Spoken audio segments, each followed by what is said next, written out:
It's almost embarrassing to do this episode. Such a simple thing we'll talk through, but we've seen this done so badly over the years, we thought it was worth putting a short episode together. What are we talking about? Name tags, of course. Yes, name tags. We've all been to a workshop or conference and had the dubious pleasure of not remembering the name of the person we're chatting to and finding it almost impossible to read the name tag because it's too small, covered up, or my pet hate, hanging on a lanyard that is so long you have to awkwardly look well below eye level, and if they're sitting down, it might hang below the table and be totally invisible. Can you feel my pain? Sometimes you just can't read that name on the name tag. Yeah, often people think that doing things properly means printing things out and making them look really neat. And while I do think that is important at times, when it comes to name tags, sometimes the simple ideas are the best. So here's a few tips from us. Yes, that's so true, Denise. Firstly, if you're going to print out name tags, make sure the person's first name is large and readable at 3 paces. Often, there's a whole lot of information crammed onto name tags.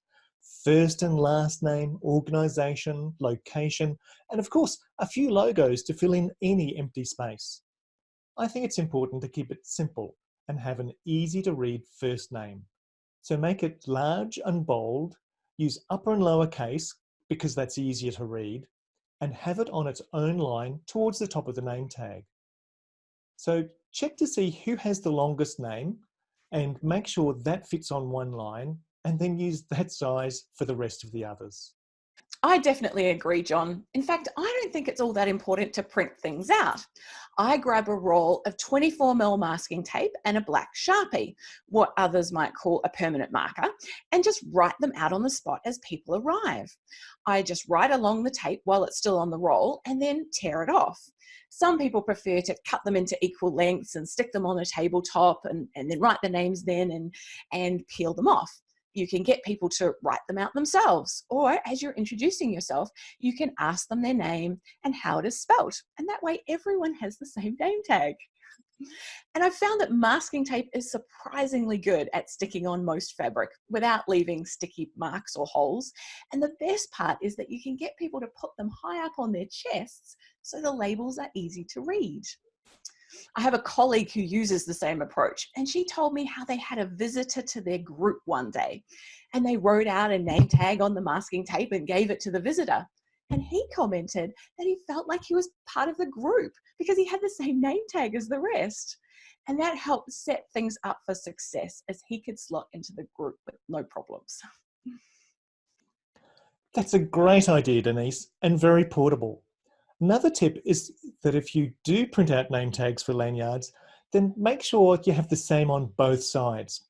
Lanyards have a habit of twisting themselves around, and if the tags are one-sided, even if they're nice and clear, you still end up with the problem of not being able to see the name.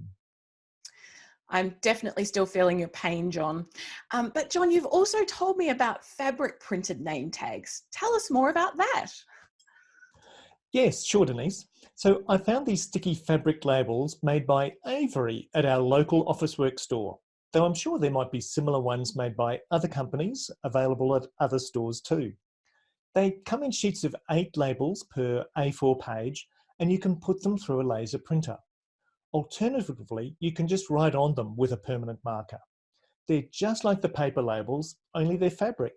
They do look good, but they're probably about 100 times more expensive than simple masking tape. That's so cool, John. Well, for a short episode, we've covered a lot of ground. So you've heard our thoughts. We'd like to hear yours. Add a comment below this episode and tell us your experiences with name tags. What's worked for you? Any tips or ideas? We don't want this just to be a one-way conversation, so join in by sharing your thoughts with us. Thanks, folks, for joining us on this Enablers of Change episode. Remember to subscribe if you'd like to know when new episodes are available. All the best until we meet again.